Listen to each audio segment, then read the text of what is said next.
Hi, I'm Mayira, And I'm Ashley. and we're student interns at the Herbert F. Johnson Museum of Art at Cornell University. The museum has hundreds of beautiful works of art on display.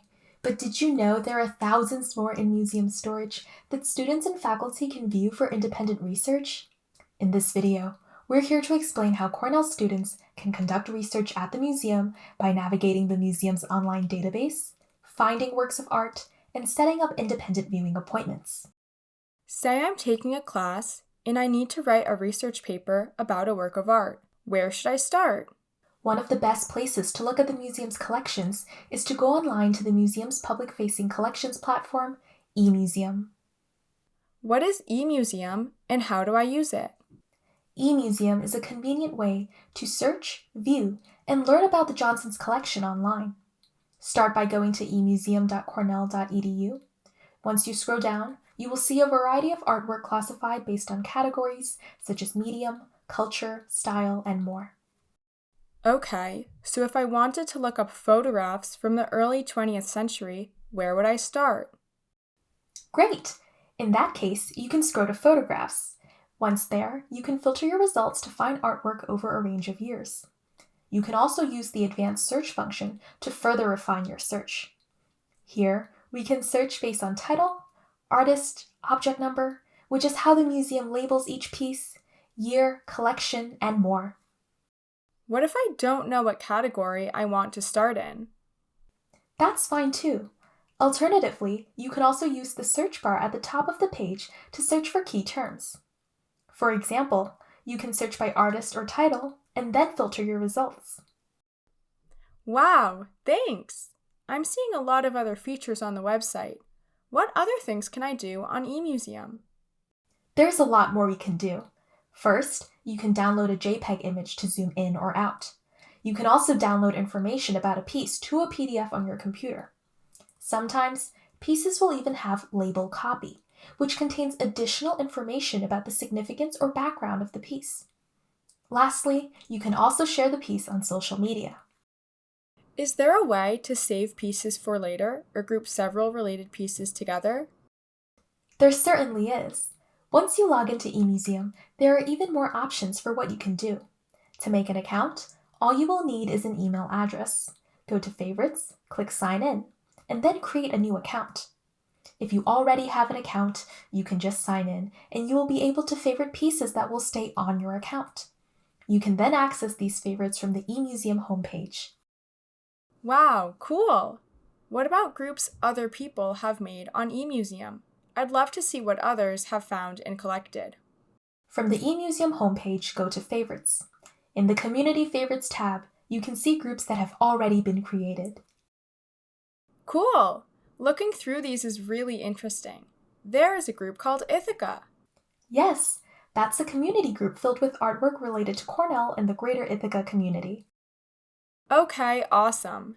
Back to my project. I'm learning about Andy Warhol's soup can prints in my class. How can I find these works? For that, it is easiest to search his name in the search bar.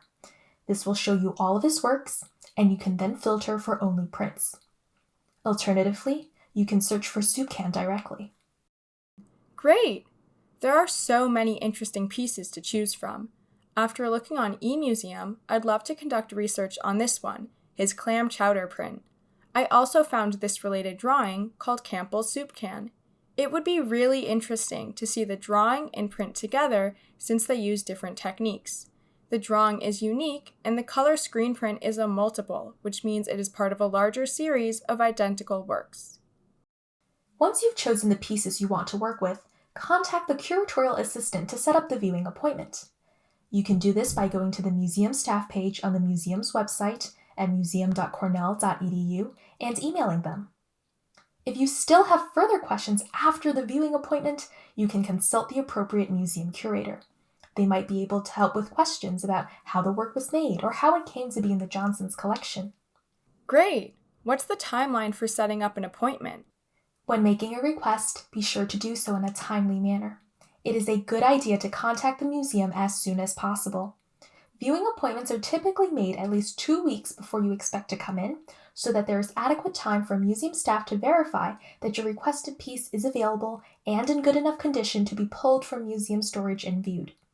Also, works of art that are already on display cannot be removed for viewing appointments. If it is already on display, feel free to just come into the museum and check it out. Cool! Is there any other information about the piece or artist available at the museum? I want to learn as much about the artwork as possible. Another great resource to learn more about your selected artwork is the object file. An object file is a folder which contains additional information about every artist and piece at the museum. For example, the object file might include historical records of ownership, related research papers, or news articles about the work. However, some content may need to be redacted before viewing to eliminate sensitive financial information. If you would like to see the object file, you should request it in the same email to set up the appointment. Cool! Now that I have a confirmed viewing appointment, I know this is a fantastic opportunity to learn more about Andy Warhol's artwork. Being able to get up close and personal with his drawing has allowed me to learn about the techniques Warhol eventually used to create his soup can prints. Now, I can also notice all sorts of new details about the print I hadn't before.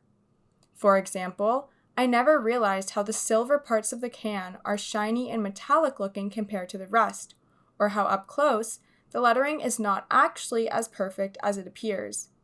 I would never have learned about these details without seeing the piece in person, and I now know they will guide my paper. I made this appointment for a class, but there are several other pieces on eMuseum that seem interesting. Are viewing appointments also available for research unrelated to class assignments? Absolutely. In addition to the research you do for class, students are also welcome to conduct independent research projects at the museum. For example, in the past, a student double majoring in archaeology and art history conducted a chemical analysis on a funerary urn with a museum curator and a Cornell scientist. And even if you aren't conducting a project, you can still set up an appointment to engage with a piece up close. Students from all majors have and continue to take advantage of this wonderful opportunity. Great! Thank you so much for this information. This research appointment was very interesting and fulfilling, and I know that this unique experience has been a tremendous help to my paper. No problem. Thanks for stopping by, and feel free to come back anytime. Thanks for watching!